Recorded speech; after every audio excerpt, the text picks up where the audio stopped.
নিরাপত্তার স্বার্থে ইউক্রেনের বিদ্যুৎ কেন্দ্রের মালিকানা আমেরিকার হাতে তুলে দেওয়ার পরামর্শ দিয়েছেন প্রেসিডেন্ট ট্রাম্প। ইউক্রেনের প্রেসিডেন্ট জেলেনস্কির সঙ্গে ফোনালাপে এ পরামর্শ দেন তিনি।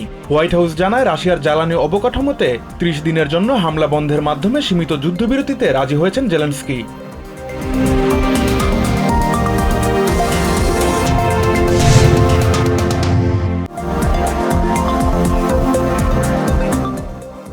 নির্বাহী বিভাগের সঙ্গে বিচার বিভাগের দ্বন্দ্বে অনলাইন হুমকি পাচ্ছেন ফেডারেল বিচারকরা, ফলে নিরাপত্তা নিয়ে শঙ্কিত তারা। নিউ ইয়র্ক টাইমস বলছে, ট্রাম্প প্রশাসনের নীতি চ্যালেঞ্জ করছেন যেসব নিম্ন আদালতের বিচারক। সামাজিক মাধ্যমে তাদের নিয়ে কটূক্তি এবং বিকৃত কার্টুন আঁকা হচ্ছে।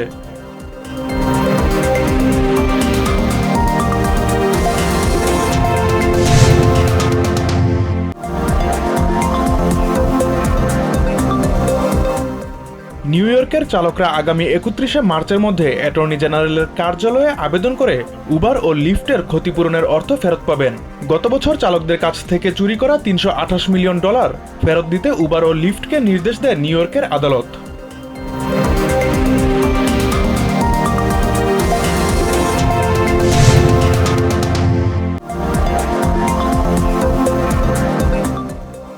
সাবেক প্রেসিডেন্ট জেএফকে হত্যাকাণ্ডের প্রায় 60 বছর পর জেএফকে ফাইলস নামের অপ্রকাশিত নথি জনসম্মুখে প্রকাশ করেছে ট্রাম্প প্রশাসন। পূর্বে অপ্রকাশিত তথ্য, তদন্ত প্রক্রিয়া আর সিআইএ এর নজরদারি কার্যক্রমের বিশদ বর্ণনা আছে প্রায় 80,000 পৃষ্ঠার এসব নথিতে।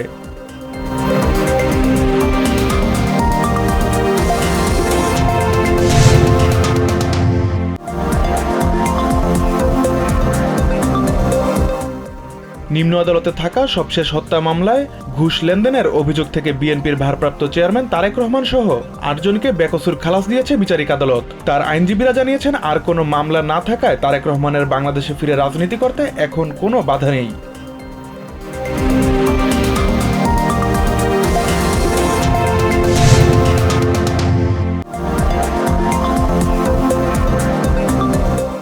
উপদেষ্টা পরিষদের বৈঠকের পরই নারী ও শিশু নির্যাতন দমন আইনের সংশোধনী পাশ হয়েছে বলে জানিয়েছেন প্রধান উপদেষ্টার প্রেস সচিব শফিকুল আলম।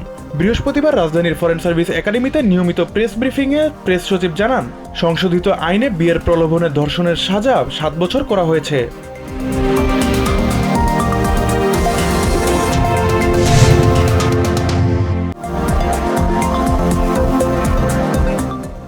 ডিসেম্বরের মধ্যে নির্বাচন হলে বাংলাদেশের গণতন্ত্র ঠিক পথে থাকবে বলে মন্তব্য করেছেন বিএনপির স্থায়ী কমিটির সদস্য আমির খসরু মাহমুদ চৌধুরী।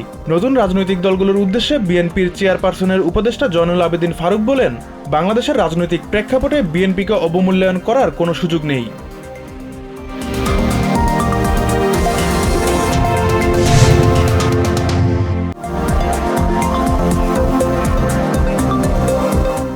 আওয়ামী লীগ সরকারের শাসনামলে নিবন্ধন পাওয়া দেশীয় 96টি পর্যবেক্ষক সংস্থার নিবন্ধন বাতিলের সিদ্ধান্ত নিয়েছে নির্বাচন কমিশন।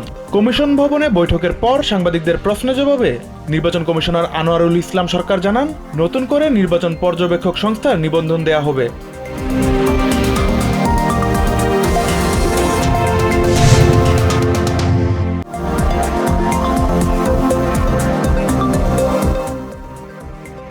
গাজায় যুদ্ধবিরতি ভেঙে মঙ্গলবার থেকে নতুন করে হামলা শুরু করেছে ইসরায়েলি বাহিনী। হামলায় লক্ষ্যবস্তু করা হয়েছে নিরীহ প্যালেস্টিনিয়ানদের। গাজায় স্বাস্থ্য মন্ত্রণালয়ের তথ্য অনুযায়ী এখন পর্যন্ত আইডিএফ এর হামলায় নিহত হয়েছে 500-র বেশি গাজাবাসী, যার মধ্যে 200 শিশু।